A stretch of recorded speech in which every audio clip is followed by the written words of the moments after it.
Bentar, kok nggak keluar ini?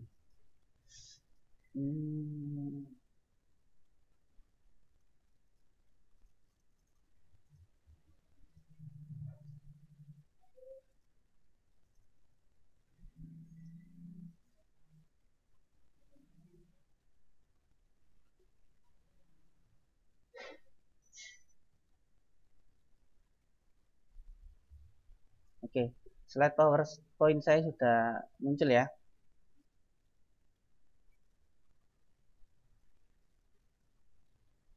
Oke, sebentar saya setting dulu.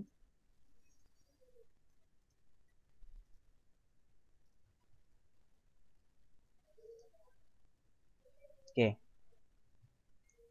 Materi yang kita pelajari hari ini adalah materi sel volta. Sel volta sendiri itu ada di dalam bab atau subbab materi sel elektrokimia. Sel elektrokimia sendiri adalah cabang dari ilmu kimia yang mempelajari tentang hubungan antara reaksi-reaksi kimia yang melibatkan adanya listrik, lebih tepatnya melibatkan adanya elektron.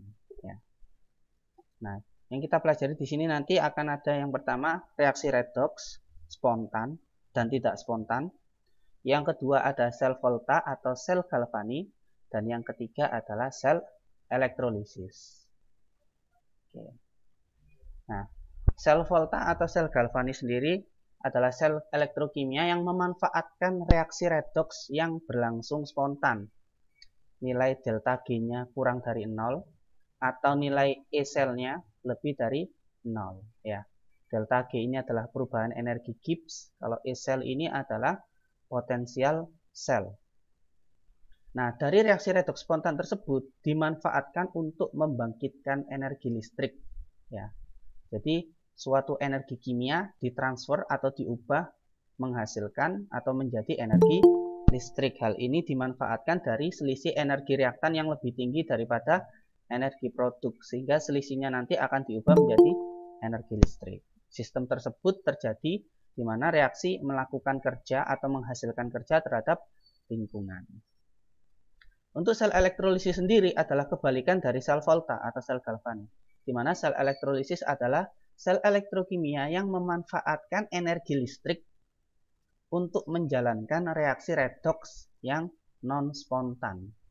Jadi listrik digunakan untuk menjalankan suatu reaksi redoks. Delta G-nya lebih dari 0 atau E selnya kurang dari 0. Nah, kalau reaksi redoks non-spontan atau sel elektrolisis ini, lingkungan melakukan kerja terhadap sistem, atau bahasanya dibalik, sistem menerima kerja dari lingkungan. Nah, untuk materi kali ini kita belajar pada sel volta atau sel galvani terlebih dahulu. Untuk sel elektrolisis akan kita pelajari 2 minggu kemudian.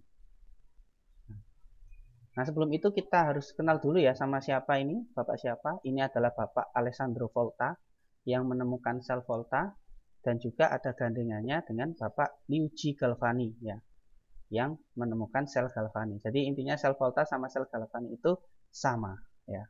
Jadi ini adalah dua penemu sel volta dan sel galvani.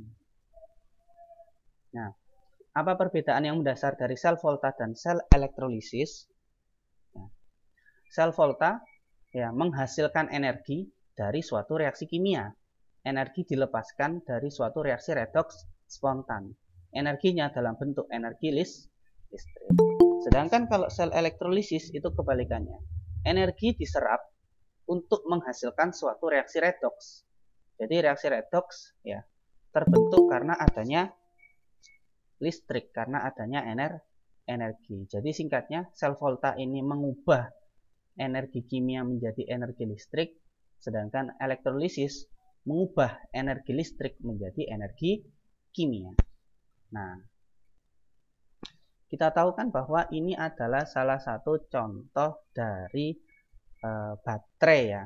Oke, tahu kan baterai? Ini baterai apa kira-kira? Kemungkinan ini baterai kamera ya, atau baterai handphone ini, smartphone. Di sini tertera tulisan lithium ion battery 3.7 volt atau 3,7 volt dengan daya 2000 mAh, 2000 mAh. Oke, tanpa kita sadari sebenarnya baterai ini merupakan salah satu penerapan dari sel volta, di mana di dalamnya mengandung zat kimia yang dapat menghasilkan energi listrik. Yang kita tahu bahwa listrik yang dihasilkan oleh baterai ini dapat digunakan untuk berbagai perangkat, misalnya HP, laptop, jam, kemudian bahkan mobil pun sekarang kan sudah ada namanya mobil listrik. Nah, mobil listrik sendiri kita tahu bahwa bahan bakarnya adalah listrik. Nah, listriknya dari mana? Listriknya dari baterai. Kemudian ada lagi misalnya aki motor ataupun aki mobil, itu juga termasuk dalam kategori baterai. Jadi menyimpan energi kimia kemudian diubah ke energi listrik. Nah, bagaimana prinsip kerja dari baterai untuk baterai lithium ini? Nah, coba perhatikan. Ada yang bisa menyampaikan pendapatnya? Komponen apa saja yang ada di dalam baterai lithium di sini? Ada komponen apa saja? Secara umum dalam baterai ada komponen apa saja di sini?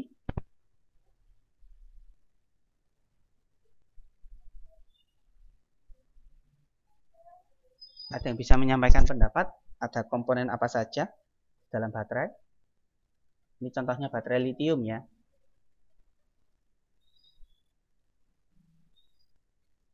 Di sini ada 3 komponen penting.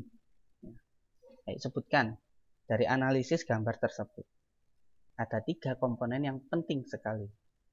Yang pertama ada apa?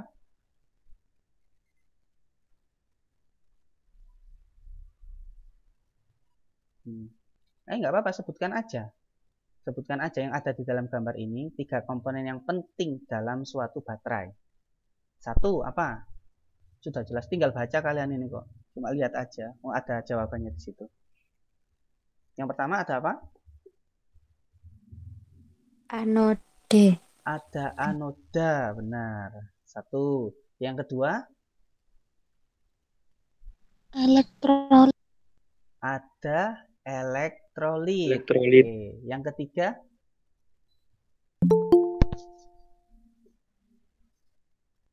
Yang ketiga? 1 anoda, boleh. Yang kedua ada elektrolit. Yang ketiga ada katoda. Oke.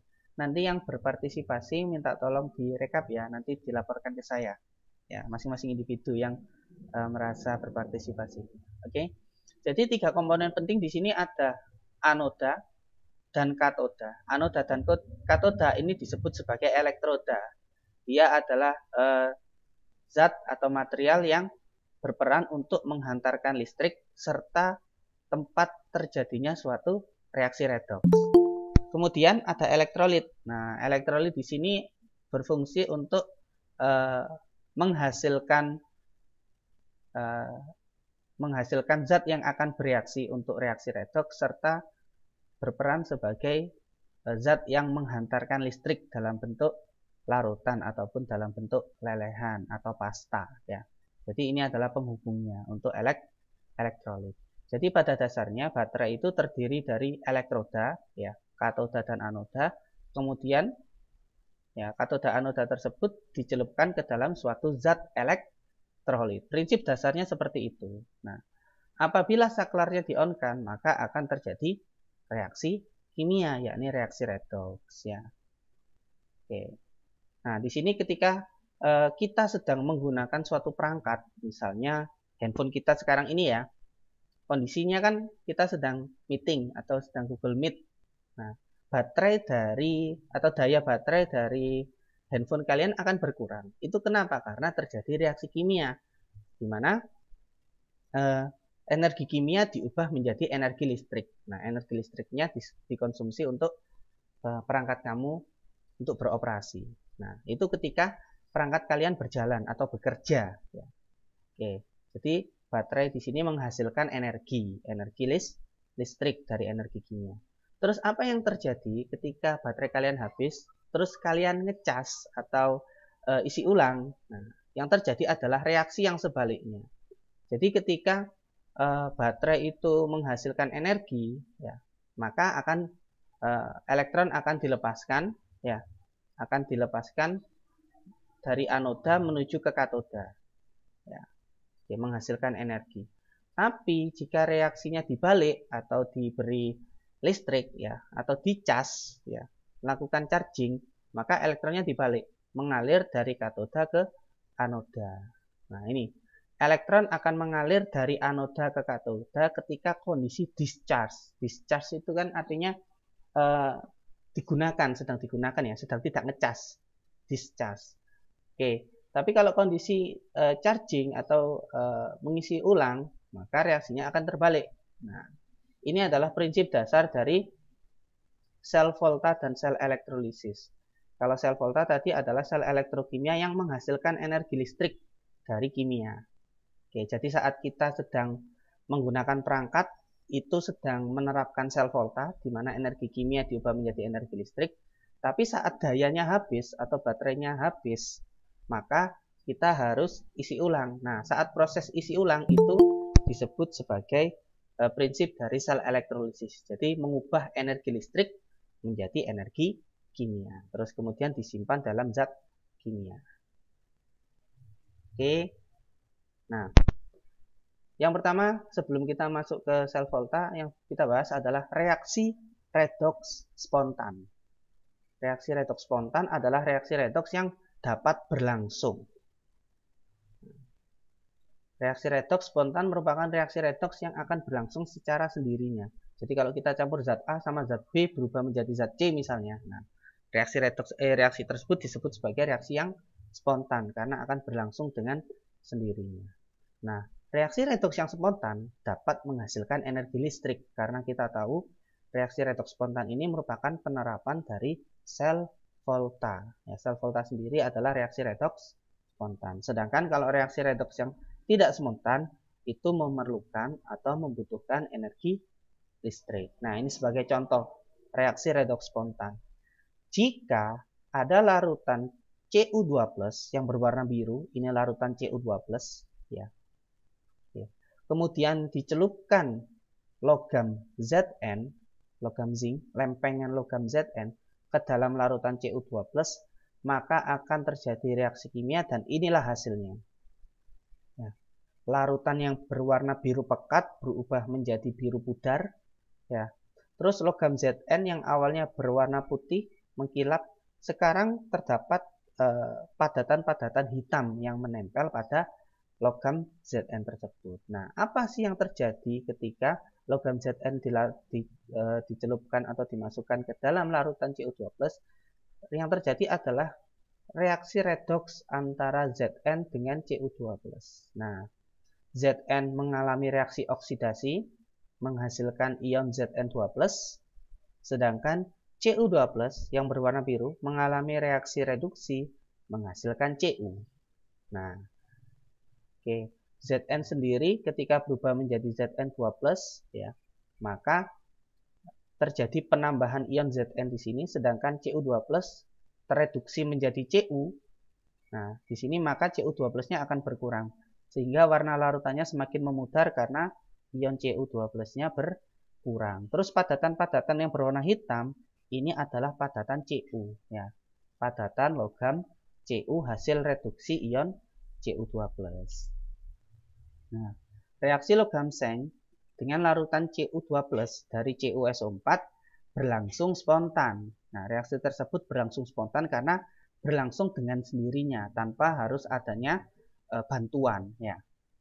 Nah, reaksi yang terjadi adalah Zn solid, ya, Zn padat atau padatan logam Zn bereaksi dengan larutan Cu2+ atau Cu2+ Aq menjadi ion Zn2+ Aq plus Cu, ya, logam tembaga atau padatan tembaga.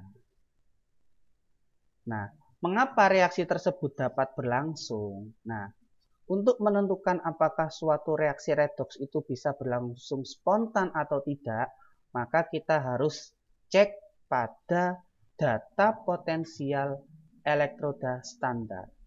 Jadi ini adalah data potensial elektroda standar untuk masing-masing setengah reaksi reduksi. Nah, semakin besar nilai potensial elektroda standar, maka semakin cenderung zat tersebut mengalami reaksi reduksi. Tapi semakin kecil nilai potensial elektroda standarnya, maka elektroda tersebut akan cenderung mengalami oksidasi. Jadi yang semakin besar semakin reduksi, semakin kecil semakin oksidasi. Nah, nilai-nilai dari potensial elektroda standar ini didasarkan pada patokan yang telah disepakati oleh para ilmuwan menggunakan elektroda hidrogen yang nilai potensial elektrodanya sama dengan 0. Jadi potensial elektroda hidrogen ini disepakati menjadi patokannya. Ya, dia dibuat bahwa potensial elektrodanya 0. Nah, terus kita cari tadi Cu sama Zn. Mengapa Zn dapat bereaksi dengan Cu2+? Nah, kita cari di sini data potensial dari Cu. Nah, data potensial reduksi dari Cu2+ adalah plus 0,34. Nah, sedangkan data potensial reduksi dari Zn adalah min 0,76. Nah, Cu2+ memiliki potensial reduksi yang lebih besar daripada Zn2+. Sehingga apabila kedua zat tersebut bertemu atau bereaksi, maka Cu2+ akan mengalami reduksi, sedangkan yang Zn akan mengalami oksidasi. Sesuai dengan aturannya, semakin besar nilai dari E0, maka dia akan mengalami reduksi, sedangkan kalau yang lebih kecil, dia akan mengalami oksidasi. Jadi kalau Cu sama Zn bertemu, maka Cu-nya harus reduksi, sedangkan Zn-nya harus oksidasi. Bisa dimengerti? Bisa. Oke, ingat-ingat ya. Semakin besar nilai E0, maka kecenderungannya semakin reduksi. Semakin kecil, maka kecenderungannya adalah oksidasi. Jadi Cu sama Zn tadi dapat bereaksi secara spontan, ya, di mana Cu2+-nya mengalami reduksi, terus kemudian Zn-nya mengalami oksidasi. Kalau misalnya dibalik, Cu-nya yang mengalami oksidasi, Zn-nya mengalami reduksi, bisa bereaksi atau tidak? Berlangsung spontan atau tidak? Tidak. Gimana? Tidak spontan. Tolong suaranya dikeraskan ya.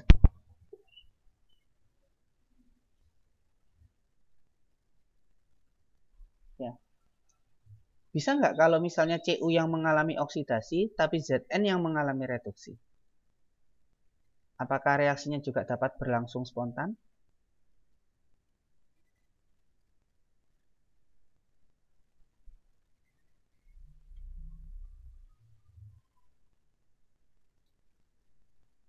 Jawabannya tidak ya. Oke, karena kita tahu sendiri bahwa untuk reaksi redoks yang spontan, ya,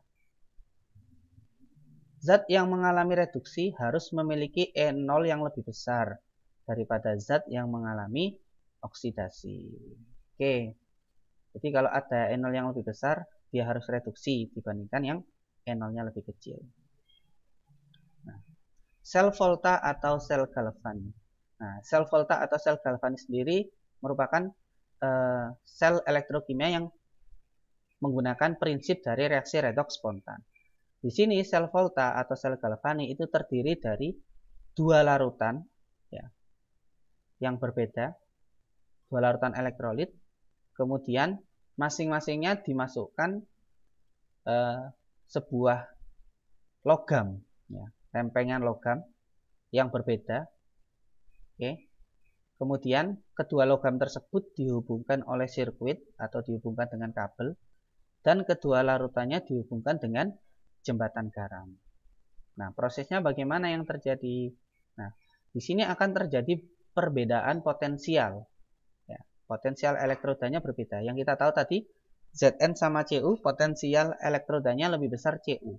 Maka di area Cu di sini nanti dia akan mengalami reduksi, sedangkan di area Zn di sini dia akan mengalami oksidasi. Ya, ketika saklarnya di-on-kan atau dinyalakan, maka terjadi reaksi redoks di mana Zn mengalami oksidasi, menghasilkan ion Zn2+, dan melepaskan 2 elektron. 2 elektron akan mengalir dari anoda ke katoda. 2 elektron yang dilepaskan oleh Zn tadi akan diterima oleh ion Cu2+. Sehingga terjadi reaksi reduksi antara ion Cu2+ ditambah 2 elektron menjadi Cu. Jadi menjadi padatan Cu. Padatan Cu nanti akan nempel di lempeng Cu. Nah, besarnya elektron yang mengalir dapat diukur menggunakan voltmeter. Ya. Nanti akan ketahuan berapa tegangan yang dihasilkan dari sel elektrokimia tersebut. Kemudian, seiring berjalannya waktu, ya, di sisi kiri atau di gelas kiri, ion Zn2+ akan semakin bertambah, akan semakin banyak. Karena apa? Karena Zn akan mengalami reaksi oksidasi terus-menerus menghasilkan Zn2+. Sehingga di ruang kiri atau di gelas yang kiri ini terdapat ion Zn2+ yang berlebihan. Nah, tidak mungkin dalam suatu larutan jumlah ion positif tidak sama dengan jumlah ion negatif. Ya. Karena pada dasarnya muatan positif harus sama dengan muatan negatif. Terus bagaimana caranya supaya muatannya tetap netral? Maka disinilah peran dari jembatan garam. Nah, karena di kiri, di ruang anoda atau di gelas yang kiri, kelebihan ion positif, maka dia akan dinetralkan oleh ion negatif dari jembatan garam. Sebaliknya, di ruang katoda atau di gelas yang kanan, ion Cu2+-nya semakin berkurang. Otomatis akan terjadi ketidakseimbangan jumlah ion positif dan ion negatif juga di ruang katoda atau di gelas yang kanan. Sehingga karena di kanan ini kekurangan ion positif, maka peran dari jembatan garam ya, yang bermuatan positif akan menetralkan, ya, membantu menetralkan ion positif yang ada di ruang katoda atau yang ada di gelas kanan. Jadi peran dari jembatan garam di sini adalah menetralkan jumlah muatan positif dan jumlah muatan negatif. Ya, sel volta atau sel galvani mempunyai elektroda yang dicelupkan ke dalam larutan garamnya, seperti pada gambar tersebut. Nah, pada sel volta atau sel galvani akan terjadi perubahan energi kimia menjadi energi listrik yang dapat diukur atau yang dapat diketahui dengan parameter voltmeter atau bisa menggunakan lampu. Ya, jadi kita tahu bahwa terjadi aliran listrik di sini. Nah, oke. Nah, di sini kita tahu bahwa elektroda dari Zn di sini dia bertindak sebagai anoda, sedangkan dari Cu dia bertindak sebagai katoda. Anoda itu adalah elektroda tempat terjadinya reaksi oksidasi. Sedangkan untuk katoda itu adalah elektroda yang menjadi tempat terjadinya reaksi reduksi. Diingat-ingat saja ya, karet, katoda, reduksi. Artinya katoda itu tempat terjadinya reaksi reduksi. Untuk anoda itu lawannya, jadi anoda oksidasi. Nah, dalam sel volta, anoda itu adalah elektroda yang bermuatan negatif karena di sini dia menghasilkan elektron. Jadi anoda adalah elektroda yang bermuatan negatif atau disebut sebagai kutub negatif. Sedangkan katoda itu adalah elektroda yang memiliki kutub positif karena dia menerima elektron. Jadi di dalam sel volta ini juga ada beberapa prinsip yang harus dipahami bahwa anoda itu adalah kutub negatif sedangkan katoda itu adalah kutub positif. Kemudian ada jembatan garam, kemudian ada arah aliran elektron di mana elektron mengalir dari anoda ke katoda, dari kutub negatif ke kutub positif. Oke. Nah, ini cara mengingatnya untuk sel volta. Kapan katoda positif, anoda negatif. Ya, kapan katoda positif, anoda negatif. Nah, katoda adalah tempat terjadinya reaksi reduksi. Ya, selalu ya, katoda adalah elektroda tempat terjadinya reaksi reduksi, sedangkan anoda adalah elektroda tempat terjadinya reaksi oksidasi. Ingat-ingat aja, karet, katoda, reduksi. Nah, penulisan diagram sel. Diagram sel itu adalah susunan suatu sel volta yang dinyatakan dalam notasi singkat. Nah, bagaimana cara menuliskan notasi sel dari suatu sel volta atau sel galvani? Yang pertama adalah kita menuliskan anodanya. Anodanya siapa? Kemudian diberi garis batas. Setelah itu kita tuliskan larutan elektrolit pada anoda yang mengalami reaksi redoks. Setelah itu diberi garis batas 2. Larutan elektrolit yang ada di katoda, ya, larutan elektrolit di katoda yang mengalami reaksi redoks. Setelah itu garis batas lagi katodanya.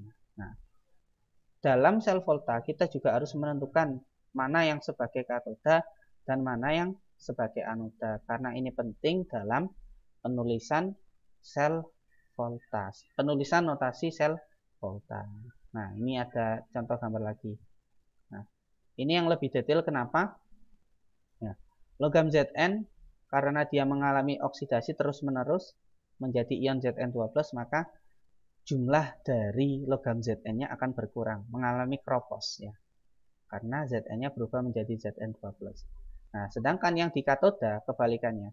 Karena logam Cu-nya bertambah dan nempel di elektroda Cu, maka di sini elektroda Cu-nya akan semakin bertambah karena adanya logam Cu yang berasal dari ion Cu2+ yang tereduksi. Nah, untuk reaksi dari Zn plus Cu2+, Zn2+ plus Cu. Nah, berdasarkan reaksi di atas, kita tahu bahwa Zn berfungsi sebagai anoda dan logam Cu berfungsi sebagai katoda. Ya, kita tahu bahwa, nah yang di sini Zn bertindak sebagai anoda, sedangkan Cu bertindak sebagai katoda. Nah, setengah reaksi oksidasi dari Zn menjadi Zn2+ plus 2 elektron. Ya, kemudian 2 elektron tersebut mengalir melalui sirkuit dan diterima oleh ion Cu2+, sehingga terjadi reaksi reduksi Cu2+ plus 2 elektron menjadi Cu. Nah, untuk setengah reaksi reduksinya Cu2+ plus 2 elektron menjadi Cu. Nah, untuk menentukan notasi selnya, nah kita tuliskan anodanya terlebih dahulu. Setelah itu garis batas, larutan elektrolit di anoda yang mengalami reaksi redoks, garis batas 2, larutan elektrolit di katoda yang mengalami reaksi redoks, garis batas 1, kemudian katodanya. Oke. Ada yang ingin menyampaikan pendapat? Di sini anodanya siapa? Ada yang bisa memberikan pendapat? Siapa yang bertindak sebagai anoda?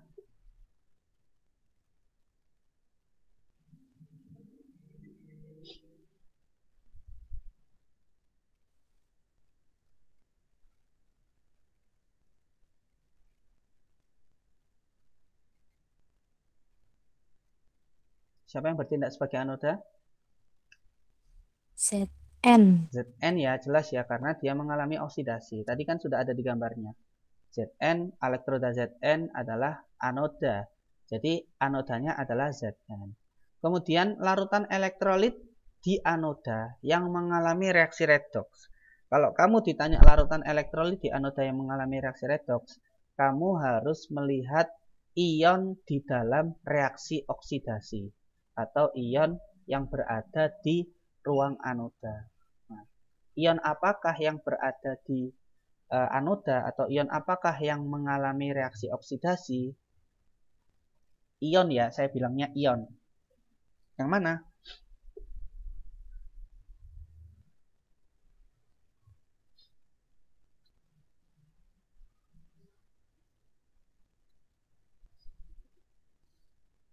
Larutan elektrolit di anoda yang mengalami reaksi oksidasi atau yang terlibat dalam reaksi oksidasi adalah ion Zn2+.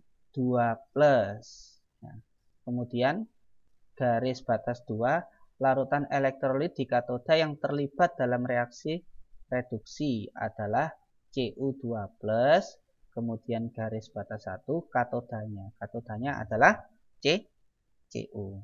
Sehingga untuk penulisan notasi selnya akan menjadi seperti berikut. Nah, Zn ini adalah anoda. garis batas larutan elektrolit di anoda yang terlibat dalam reaksi oksidasi adalah Zn2+, garis batas 2, larutan elektrolit di katoda yang terlibat dalam reaksi reduksi, yakni Cu2+, garis batas 1, kemudian katodanya. Katodanya adalah Cu. Oke, bisa dimengerti untuk penulisan diagram sel?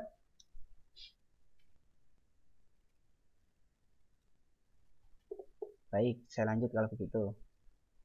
Selanjutnya adalah potensial sel standar atau enol sel dan potensial sel. Kita tahu bahwa sel volta adalah sel elektrokimia yang menghasilkan energi listrik dari reaksi redoks spontan. Menghasilkan energi listrik. Nah, energi listrik itu dapat dihitung berapa tegangannya, ya, melalui perhitungan potensial sel standar dan potensial sel. Energi listrik ini berbanding lurus dengan beda potensialnya antara kedua elektroda yang disebut sebagai potensial sel atau electromotive force atau gaya elektromotif disingkat EMF. Untuk proses spontan, E sel lebih dari 0 atau bernilai positif. Jadi suatu reaksi redoks spontan, nilai E selnya pasti lebih dari 0 atau bernilai positif. Semakin besar nilai E sel, maka semakin banyak kerja atau energi yang dihasilkan oleh suatu sel elektrokimia. Nah, nilai potensial sel standar atau enol sel itu didasarkan pada potensial elektroda standar. Data potensial elektroda standar tadi yang sudah kita lihat di awal, ya, yang semakin positif akan cenderung reduksi, yang semakin negatif akan cenderung oksidasi. Nah, potensial sel sangat dipengaruhi oleh suhu dan konsentrasi. Oleh karena itu dibuat dalam kondisi standar. Di sini kesepakatannya adalah suhunya adalah 298 Kelvin atau 25 derajat Celcius. Kemudian tekanannya pada tekanan 1 atm untuk gas, 1 molar untuk larutan, dan kondisi padatan murni untuk solid, ya, untuk padatan. Jadi kondisinya murni. Ini adalah kondisi atau keadaan standar yang diukur bila potensial sel yang dihasilkan adalah potensial sel standar. Nah, cara menghitung potensial sel standar adalah E0 sel sama dengan E0 zat yang mengalami reduksi dikurangin E0 zat yang mengalami oksidasi. Atau bisa dengan rumus seperti ini, E0 sel sama dengan E0 katoda dikurangin E0 anoda. Ini adalah perhitungan potensial sel standar. Ya, ini menurut data. Jadi E0 reduksi, siapa yang mengalami reduksi, kemudian siapa yang mengalami oksidasi. Itu bisa dilihat di tabel yang saya perlihatkan di awal tadi. Nah, untuk potensial sel yang tidak standar, ya, perhitungannya sebagai berikut. Ya, E sel sama dengan E0 sel min RT per NF kali ln Q, di mana ini disebut sebagai persamaan Nernst. Ya, tapi kita bekerja di area ini aja, di potensial sel standar. Nah, oke, ini tadi potensial sel standar, ya. Potensial elektroda standar yang saya sampaikan di awal tadi. Nah, Cu2+ menjadi Cu memiliki potensial elektroda plus 0,34, sedangkan Zn memiliki negatif 0,76. Nah, di sini terjadi reaksi redoks spontan karena Cu-nya harus reduksi, sedangkan Zn-nya harus oksidasi. Nah, ini contoh perhitungannya. Nilai potensial sel standar untuk sel elektrokimia ZnCu. E0 sel adalah E0 reduksi dikurangin E0 oksidasi. Tadi yang mengalami reduksi adalah Cu2+. Cu2+ tereduksi menjadi Cu. Potensial elektrodanya sebesar plus 0,34. Sedangkan untuk Zn dia mengalami oksidasi. Nah, potensial elektroda dari Zn adalah negatif 0,76. Sehingga potensial sel dari ZnCu adalah 0,34 dikurangi min 0,76. sehingga ini menjadi positif ya, negatif bertemu dengan negatif, sehingga hasilnya 0,34 ditambah 0,76 sama dengan plus 1,10 volt. Karena di sini nilai E0 selnya berharga positif, maka reaksi tersebut berlangsung spontan. Nah, contoh soal. Diketahui potensial elektroda untuk CD dan CU sebagai berikut. CD2 plus 2 elektron menjadi CD, E0-nya min 0,40 volt. CU2 plus 2 elektron menjadi CU, E0-nya adalah plus 0,34 volt. Yang pertama, tuliskan diagram selnya yang disusun dari kedua elektroda tersebut. Selanjutnya yang B, tuliskan reaksi selnya, dan yang C, tentukan potensial sel standarnya. Nah, ini adalah gambar dari sel elektrokimia CdCu, di mana ada ion CD2+, ya, terus kemudian ada elektroda CD, kemudian di sini ada ion Cu2+, elektroda Cu. Kemudian ini adalah fungsinya sama seperti jembatan garam, tapi ini disebut sebagai separator atau pembatas ya, pembatas antara kedua larutan tersebut. Tapi pembatas yang bisa dilewati oleh ion-ion. Nah, karena kalau kita lihat, nah, potensial elektroda Cu lebih besar daripada potensial elektroda Cd. Sehingga kalau kita sesuaikan dengan prinsip reaksi redoks spontan, siapa yang harus mengalami reaksi reduksi dan siapa yang harus mengalami reaksi oksidasi? Ada yang bisa jawab?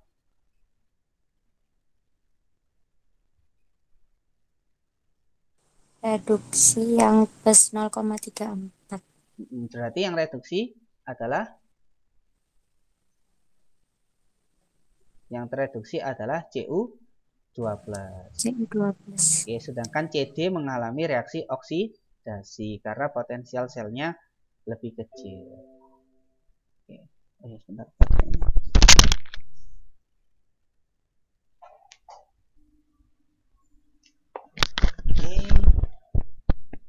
Sudah jelas ya bahwa di sini Cu2+ mengalami reduksi sedangkan CD mengalami oksidasi karena potensial elektroda Cu2+ lebih besar daripada CD. Nah, ini reaksinya yang terjadi di mana CD mengalami reaksi oksidasi menghasilkan CD2+ plus 2 elektron. Elektronnya mengalir ya dari elektroda CD sebagai anoda ya, sebagai kutub negatif, mengalir dari anoda ke elektroda Cu sebagai katoda atau kutub positif. Dua elektron tersebut akan diterima oleh ion Cu2+, sehingga terjadi reaksi Cu2+ plus 2 elektron menjadi Cu. Nah, diagram selnya adalah sebagai berikut. Anodanya adalah CD, kemudian larutan elektrolit di anoda yang mengalami reaksi redoks adalah CD2+, ya. Kemudian garis batas 2, larutan elektrolit di katoda yang mengalami reaksi redoks Cu2+, kemudian garis batas 1 katodanya. Katodanya adalah Cu. Reaksi selnya tinggal digabung ya antara reaksi oksidasi dan reaksi reduksi. Seperti halnya saat kita menyetarakan persamaan reaksi redoks. Jumlah elektronnya harus sama, kemudian dicoret. Setelah itu baru digabungkan antara reaksi reduksi dan reaksi oksidasi. Sehingga total reaksinya atau reaksi selnya adalah CD ditambah Cu2+ menjadi CD2+ plus Cu. Untuk nilai potensial elektroda standar untuk sel elektrokimia CdCu adalah sebagai berikut.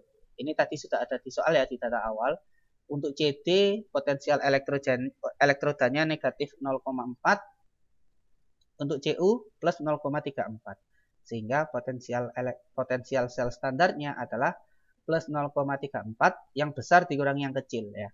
Plus 0,34 dikurangi min 0,40. Sehingga dijumlah 0,34 ditambah 0,40 sama dengan plus 0,74 volt.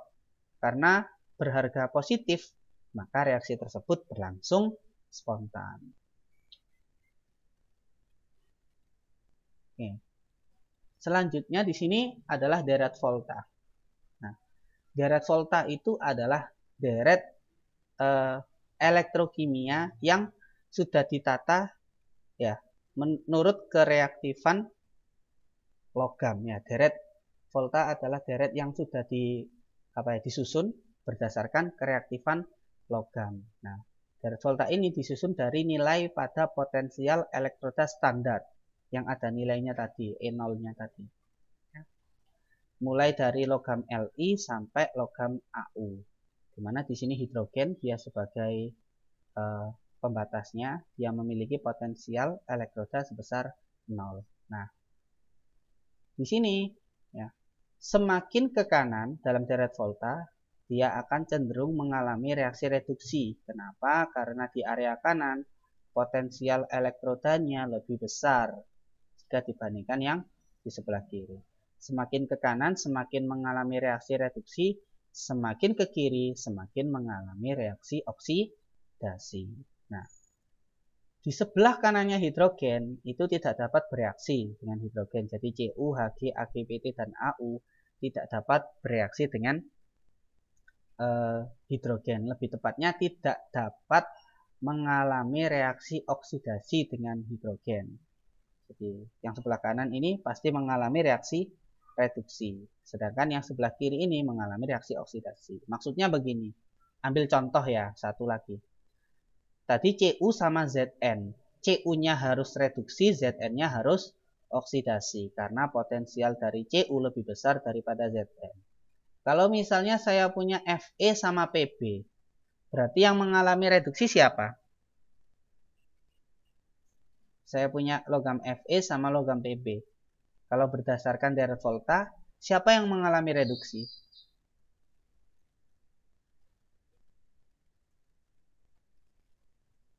Yang di sebelah kanan mengalami reduksi, yang di sebelah kiri mengalami oksidasi. Saya punya Fe sama Pb. Berarti siapa yang mengalami reduksi dan siapa yang mengalami oksidasi? Nah, jelas ya. Yang mengalami reduksi adalah Pb karena dia berada di sebelah kanan, sedangkan Fe akan mengalami oksidasi karena dia berada di sebelah kiri. Seperti itu. Kemudian ada lagi, misal Mg sama Ni. Maka yang mengalami reduksi adalah Ni. Sedangkan Mg akan mengalami oksidasi. Misal ada lagi. Di sini Ba sama H2O. Nah, Ba sama H2O. Yang mengalami reduksi adalah H2O. H2O. Yang mengalami oksidasi adalah Ba. Misal ada lagi hidrogen sama Hg. Yang mengalami reduksi adalah Hg.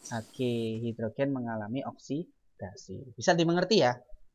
Jadi itulah fungsi dari deret volta. Jadi deret volta itu deret dari elektrokimia yang disusun berdasarkan urutan potensial elektroda dari suatu logam. Jadi mulai dari Li ini paling mudah mengalami oksidasi sampai Au. Au ini paling mudah mengalami reduksi. Nah, di sini ada cara untuk menghafal deret volta ya. Ada beberapa cara menggunakan sebuah kalimat yang panjang seperti ini, di mana huruf depannya bisa digunakan untuk mewakili lambang unsurnya. Misalnya lilin, Li, lilin kecil banyak cahayanya, dan seterusnya. Ini nanti coba diaplikasikan ya, supaya kalian bisa hafal untuk deret volta. Nah, ini ada lagi trik untuk menghafal deret volta. Nah, ini ada lihat kalau baginda kaisar, sisar gitu ya. Kaisar nanti meninggal dan seterusnya ini. Nah, jadi huruf yang bercetak merah ini adalah lambang dari unsurnya.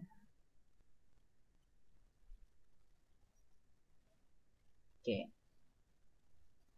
Nah, sampai di sini dulu ada yang ditanyakan sebelum saya lanjutkan?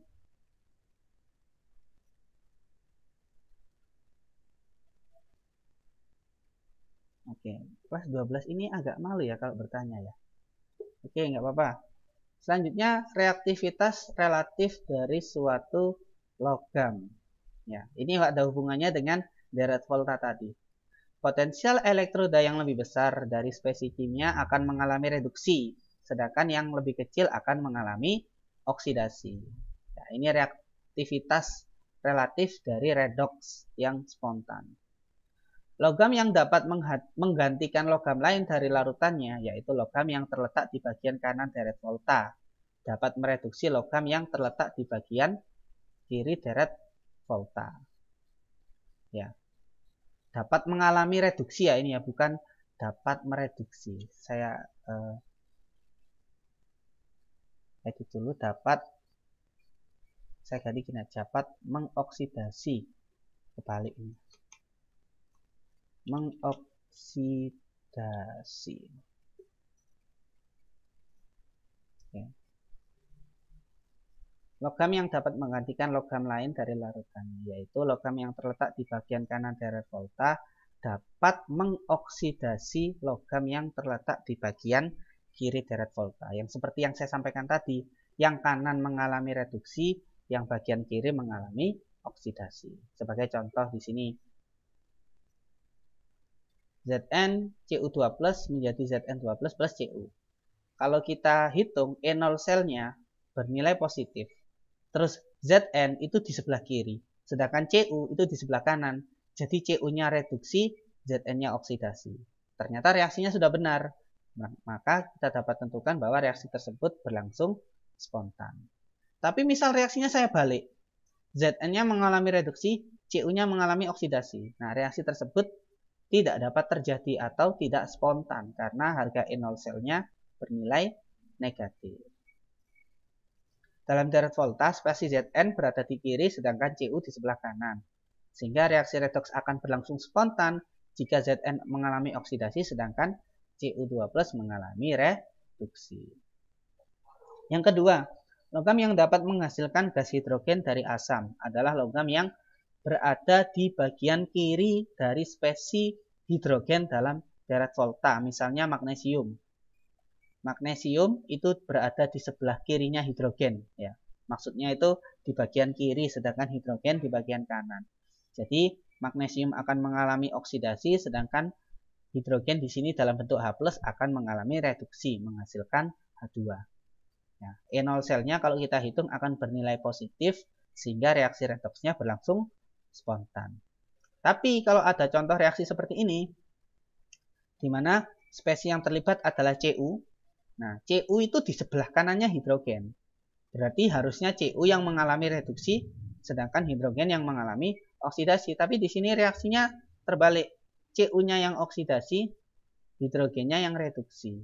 Nah, karena reaksi ini terbalik, maka reaksi tersebut tidak dapat berlangsung atau tidak spontan. E0 selnya bernilai negatif.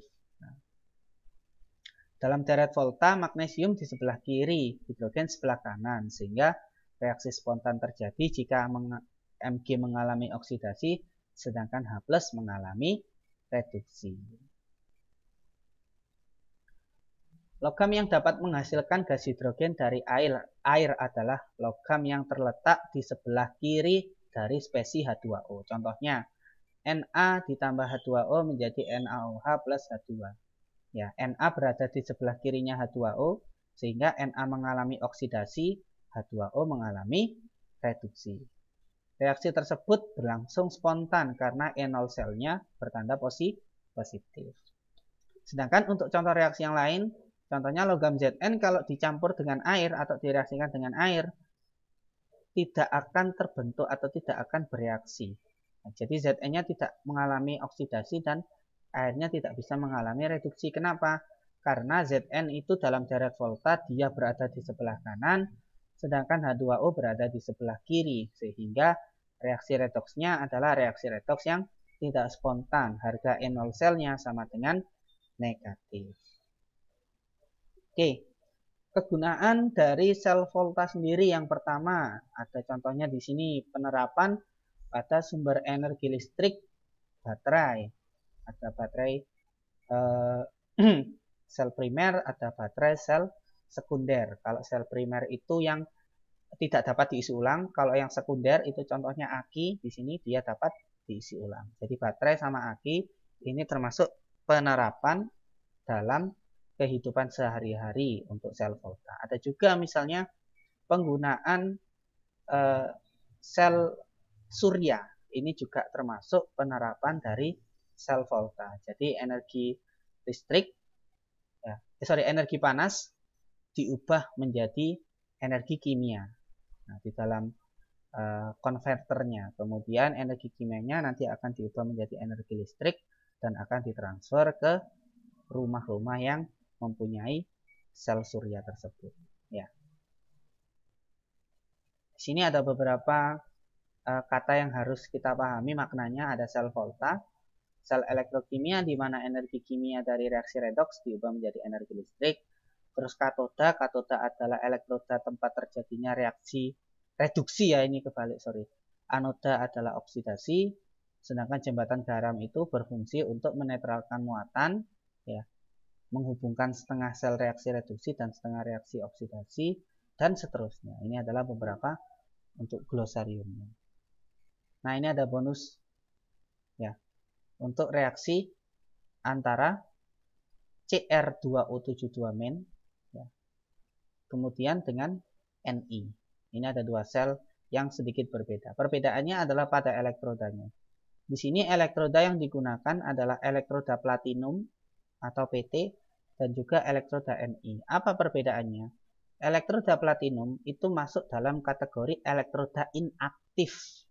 Ya, inaktif, inert atau inaktif itu artinya adalah elektroda yang tidak ikut dalam reaksi redoksnya. Jadi dia hanya berperan dalam menghantarkan listrik. Tapi kalau Ni itu adalah salah satu elektroda aktif. Elektroda yang dapat terlibat dalam reaksi redoks.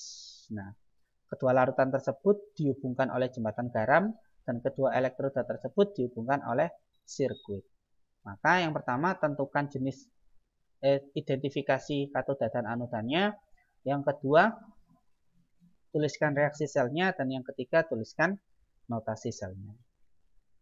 Nah, di sini kita harus tahu bahwa mana yang mengalami reduksi dan mana yang mengalami oksidasi. Nah, berdasarkan data potensial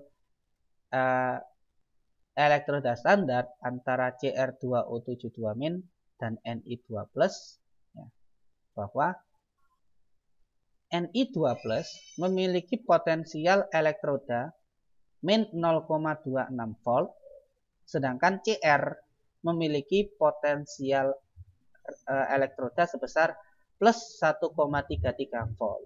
Nah, yang lebih besar mengalami reaksi reduksi, berarti Cr yang mengalami reaksi reduksi nanti, sedangkan untuk Ni akan mengalami oksidasi karena E0 dari Cr lebih besar daripada E0 dari Ni. Nah, karena Cr yang mengalami reduksi berarti platinum adalah elektroda tempat terjadinya reaksi reduksi. Berarti dia bertindak sebagai katoda. Ingat, karet, katoda reduksi. Elektroda yang menjadi tempat reaksi reduksi adalah katoda. Katodanya adalah platinum. Dia termasuk jenis elektroda inert atau inaktif. Ya. Sedangkan di sisi lain sudah jelas bahwa anoda tempat terjadinya reaksi oksidasi di sini adalah Ni. Ni adalah elektroda yang aktif. Terus bagaimana untuk reaksi selnya? Reaksi selnya cukup mudah ya. Di sini elektronnya harus disamakan. Ya. Untuk Ni elektronnya cuma 2, sedangkan untuk Cr elektronnya untuk 6. Maka bagaimana caranya supaya elektronnya harus sama?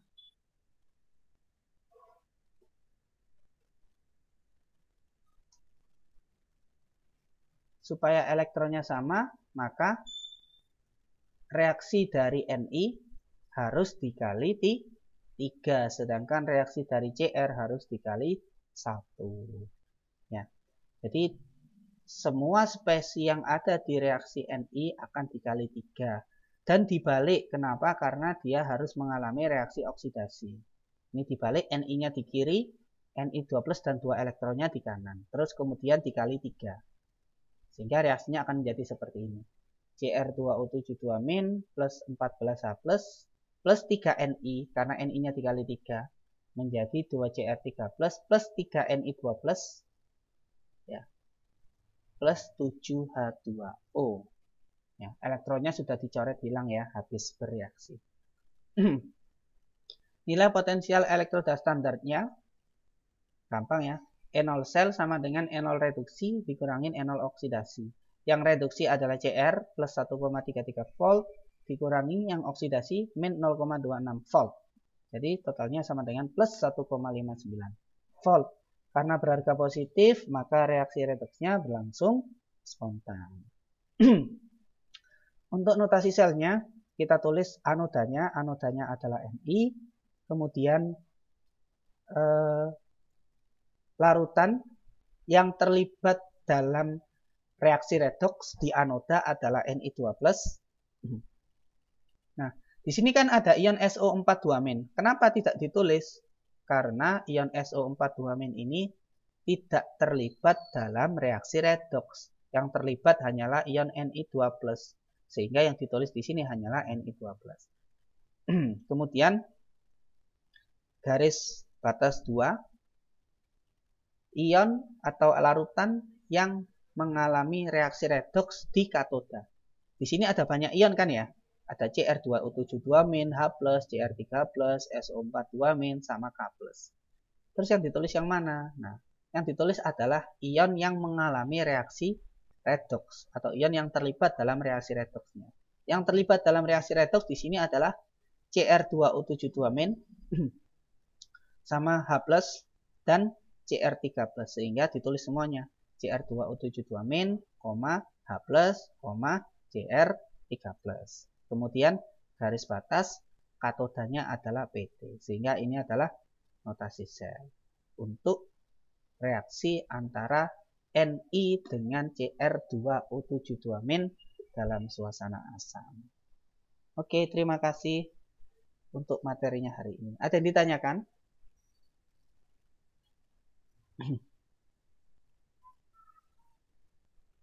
Ada yang ditanyakan?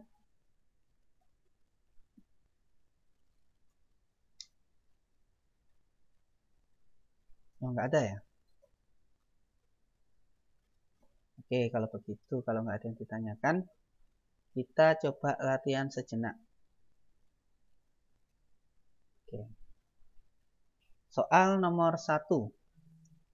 Diketahui data potensial elektroda untuk Ni dan Pb.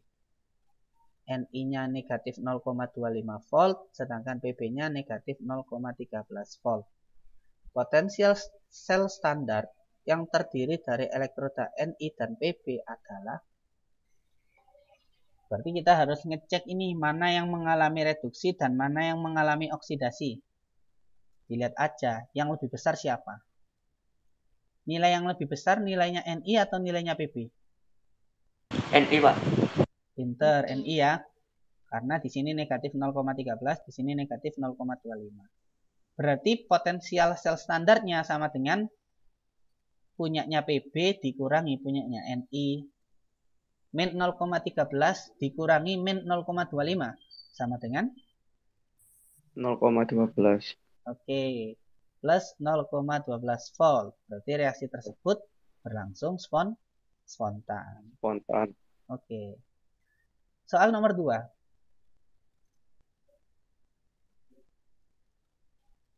Diketahui potensial reduksi untuk Mg dan Sn.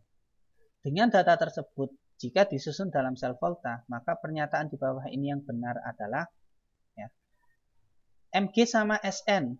Nanti kalau dalam suatu sel volta, siapa yang mengalami reduksi, siapa yang mengalami oksidasi?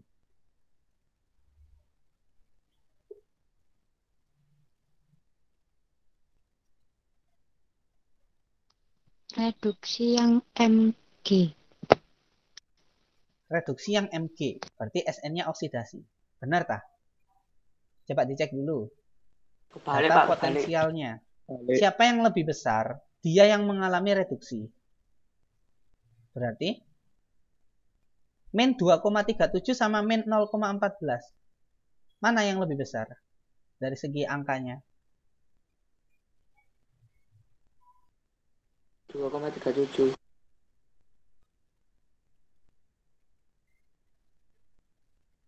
Ibaratnya seperti gini. Min 1 sama min 2. Nah, lebih besar mana? Min 1. Min 1. Berarti kalau min 2,37 sama min 0,14 lebih besar mana? 0,14. Oke. Jadi min 0,14 lebih besar daripada min 2,37. Sehingga min 0,14 ini akan mengalami reaksi Reduksi. reduksi. Berarti Sn-nya reduksi, Mg-nya oksidasi. Kalau reduksi, elektrodanya katoda atau anoda? Kalau reduksi? Katoda. Sedangkan kalau Katoda. oksidasi anoda. Benar. Oke. Mana pernyataan yang benar? A. Logam Mg maksud saya. Logam Mg sebagai katoda. Benar atau salah? Salah. Salah, pintar. Ya. Reaksi Sn plus Mg2 plus menjadi Mg dan Sn2 plus berlangsung spontan. Benar atau salah? Tadi Sn-nya mengalami apa? Reduksi. Reduksi. Benar nggak ini? Sn-nya mengalami reduksi. Reaksi ini loh, benar nggak? Sn jadi Sn2 plus. 0, biloxnya 0 menjadi plus 2. Kalau biloxnya meningkat, itu oksidasi atau reduksi? Oksidasi. Kalau meningkat itu oksidasi. Sedangkan seharusnya Sn mengalami reduksi. Berarti salah. Nah, oke. Salah ya, maksudnya jawabannya salah. C. Potensial sel yang dihasilkan adalah plus 2,57 volt. Benar atau salah?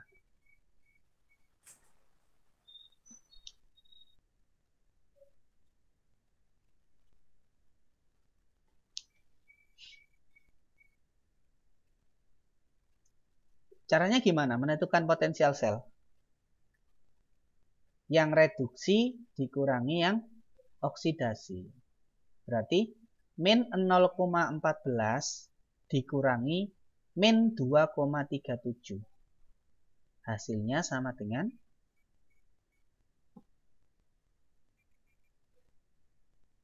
ayo, bawa kalkulator kan? Kalau nggak bisa pakai kalkulator, gampang ini hitung-hitungannya. Min 0,14 dikurangi min 2,37 sama dengan min 0,14 ditambah 2,37. Berarti sama dengan 2 min 48. Ayo. Min 0,14 dikurangi min 2,37. Min sama min kan jadi plus. Jadinya min 0,14 ditambah 2,37. Berapa?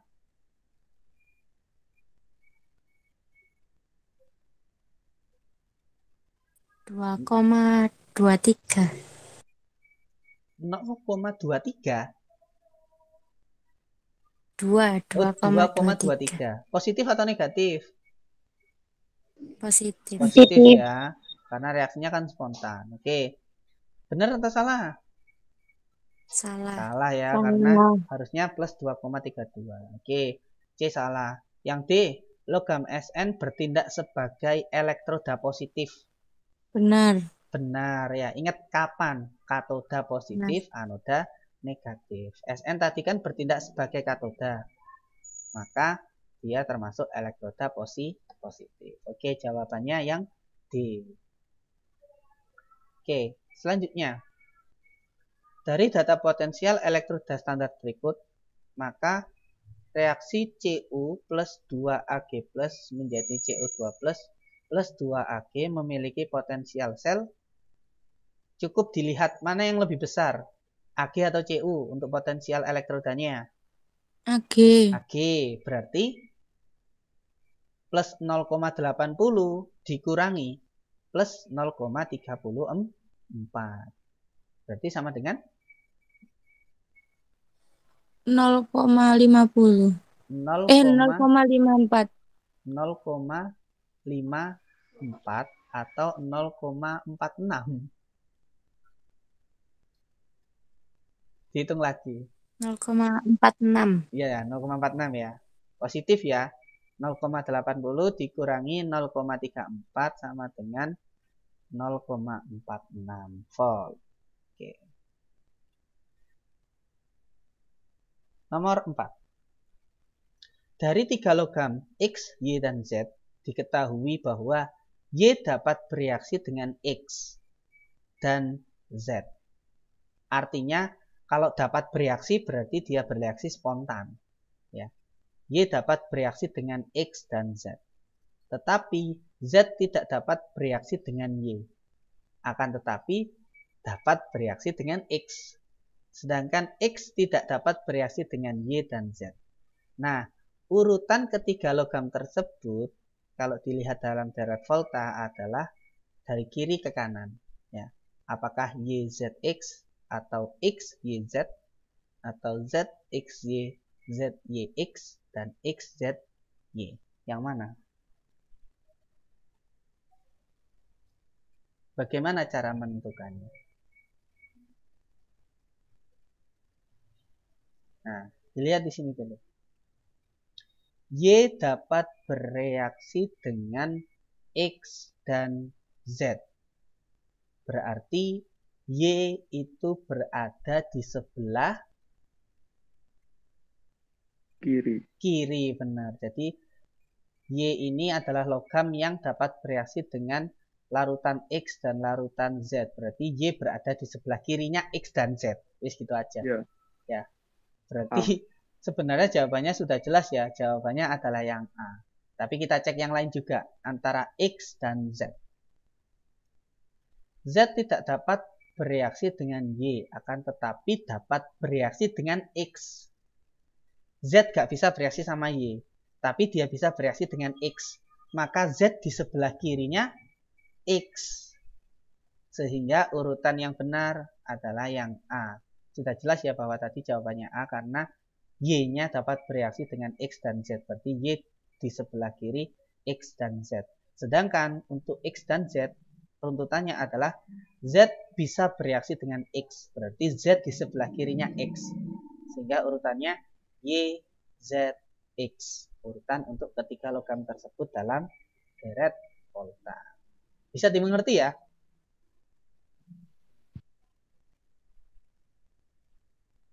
Oke, kita lanjut.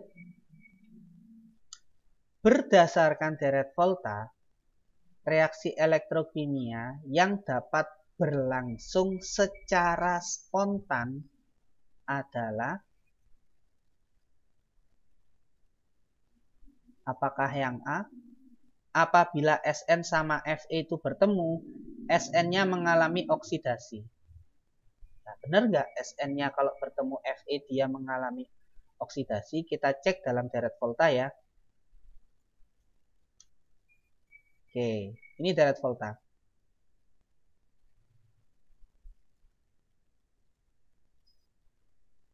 Oke. Mana Sn? Oh, ini Sn. Ya. Ini Sn, ini Fe. Sn di sebelah kanannya Fe. Berarti Sn harusnya mengalami reduksi. Berarti A ini benar atau salah? Salah. A benar atau salah? Kita lihat aja Sn-nya. Sn-nya mengalami apa kalau di reaksi yang A ini? Sn jadi Sn2+. Oksidasi. Berarti benar atau salah? Salah. Karena harusnya Sn-nya yang mengalami reduksi. Oke. Yang kedua, Sn2+ berubah menjadi Sn jika bertemu Fe. Sn sama Fe lagi. Ya. Oke. Sn-nya harusnya mengalami reduksi ya. Kalau Sn sama Fe. Kalau kita lihat tadi dalam deret volta karena Sn di sebelah kanannya Fe. Sesuai nggak dengan reaksi ini? Sn2+ berubah menjadi Sn. Nah, sudah jelas ya bahwa ini adalah reaksi reduksi.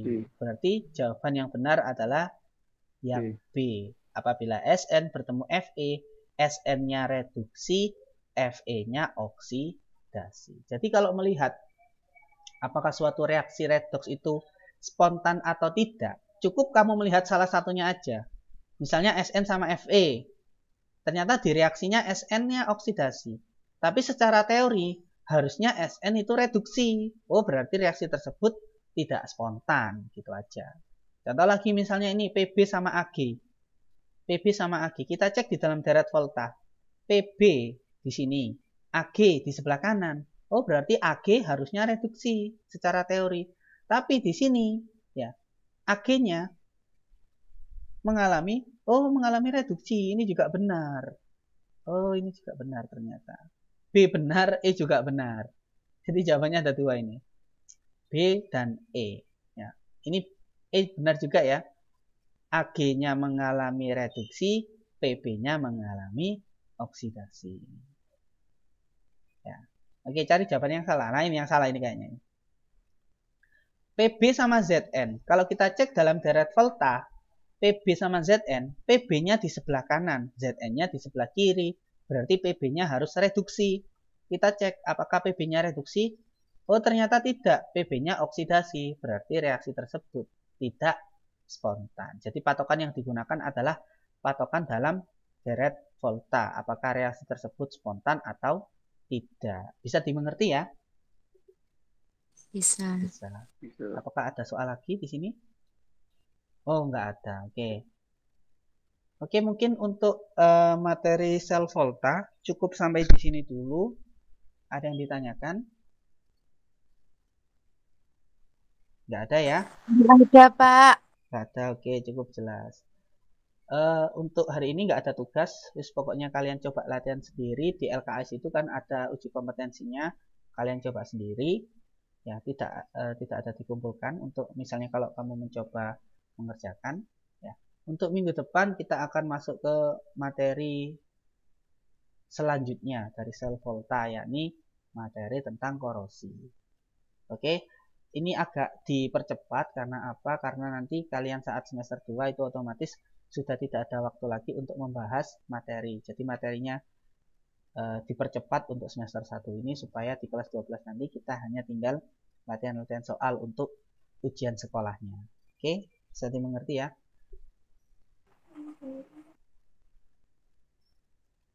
Oke, terima kasih semuanya untuk siswa-siswa yang sudah bergabung.